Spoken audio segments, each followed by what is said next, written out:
नमस्कार, जय हिंद। इस फोटो को ध्यान से देखिए। यह है हेनरी किसिंगर, दुनिया का सबसे ताकतवर, मोस्ट कंट्रोवर्शियल अमेरिकन पॉलिटिशियन। इस अमेरिकन पॉलिटिशियन ने भारत के खिलाफ 1971 के समय पाकिस्तान को पैसा, वेपन्स और मिलिट्री सपोर्ट दिया।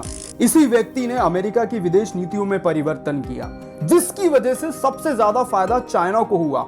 इसी व्यक्ति की वजह से कई देशों का तख्ता पलट हुआ। इसी व्यक्ति की वजह से वियतनाम में खून की नदियां बह गई। हाल ही में इनका निधन हुआ है। जानते हैं हेनरी किसिंगर के बारे में। नए हो तो प्लीज सब्सक्राइब करो दोस्तों। चैनल पे वीडियो देख के भक्ता जाते हो, सब्सक्राइब करो और शेयर कर दिया करो ऐसी वीडियोस को, क्योंकि एजुकेशन फैलाना बहुत जरूरी है। Former U.S. Secretary of State Henry Kissinger has died. Now, the former U.S. Secretary of State Henry Kissinger has died at the age of 100, serving. Chapter 1. Why this topic is so important? 70 के दशक में जब Henry Kissinger America के विदेश मंत्री हुआ करते थे, इन्होंने पाकिस्तान को डायरेक्टली और इनडायरेक्टली बहुत सारा फंड और मिलिट्री सपोर्ट दिया, जिसकी वजह से पाकिस्तान ने भारत के खिलाफ एक्सट्रीम अग्रेशन दिखाया। 1970 के समय में इस व्यक्ति ने हमारी प्राइम मिनिस्टर इंदिरा गांधी के खिलाफ अभद्र शब्दों का प्रयोग किया था। इतने गंदे शब्द बोले थे कि मैं वीडियो पे भी नहीं बोल सकता। अमेरिका के इस सेक्रेटरी ऑफ द स्टेट ने पार्लियामेंट के खिलाफ जाके कंबोडिया पे हमला करवा दिया था, बॉम्बार्डिंग करवा दी थी।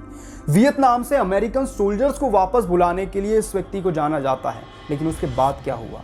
वियतनाम में खून की नदियां बह गई। अमेरिका में कहा जाता है कि 70s के समय प्रेसिडेंट के लिए गए हर फैसले के पीछे इसी व्यक्ति का हाथ था।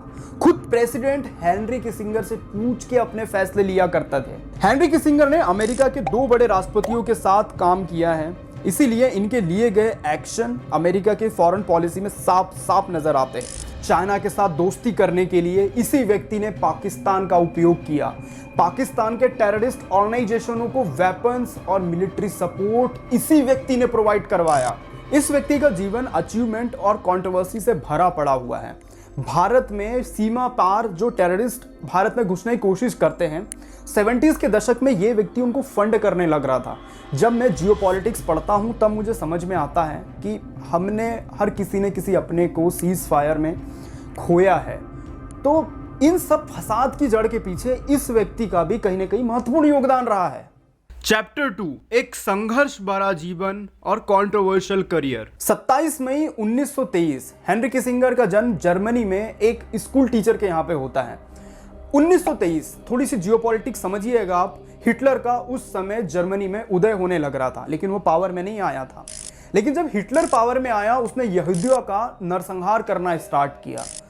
उसी क्रम में हेनरी किसिंगर की फैमिली पहले भाग के लंदन में आई, उसके बाद अमेरिका में आके उन लोगों ने रहना स्टार्ट किया।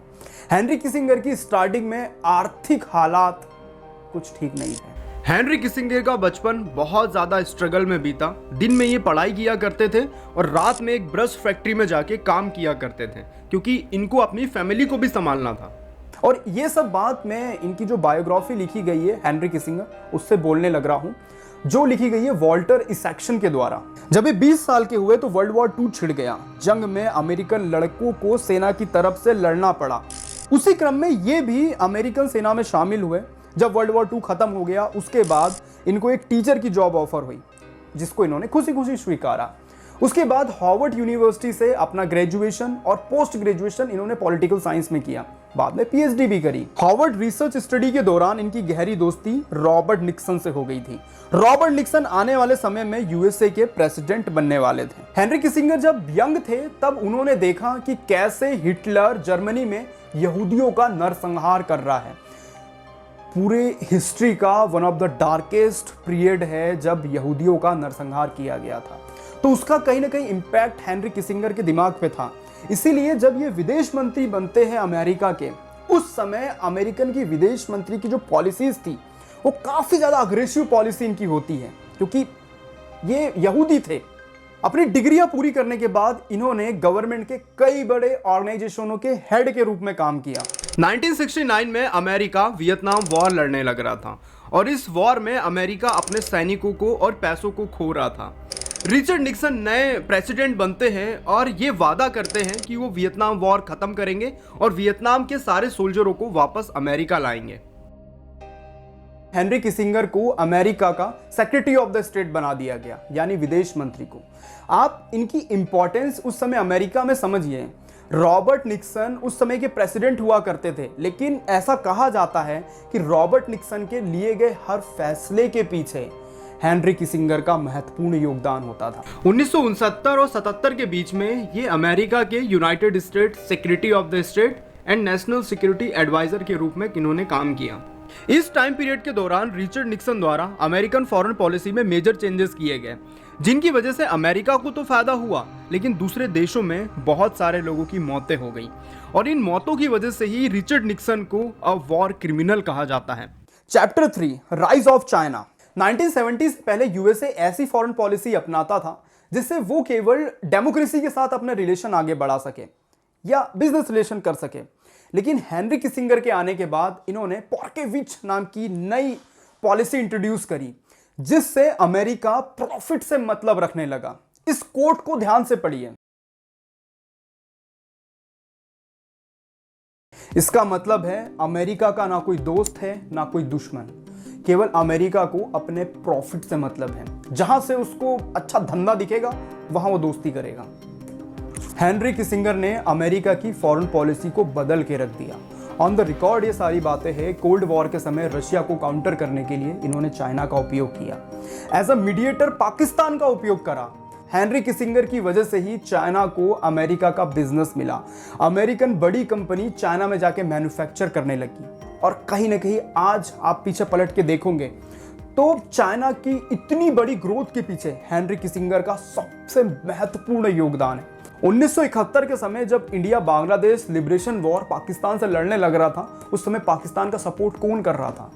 Henry Kissinger. चाहे उस समय की प्राइम मिनिस्टर इंदिरा गांधी के खिलाफ उल जलूल बोलना हो या फिर पाकिस्तान को मिलिट्री पैसा और वेपन सपोर्ट प्रोवाइड कराना हो, हर चीज के पीछे हेनरी किसिंगर ही था। हेनरी किसिंगर ने भारत के खिलाफ अपना सबसे पावरफुल 7वां बेड़ा भेज दिया था, जो न्यूक्लियर पावर था। उस समय श्रीलंका भी हमारी मदद नहीं कर रहा था। पाकिस्तानी प्लेन श्रीलंका में फ्यूल भरवाते थे, भारत के ऊपर बॉम्बार्डिंग करते थे।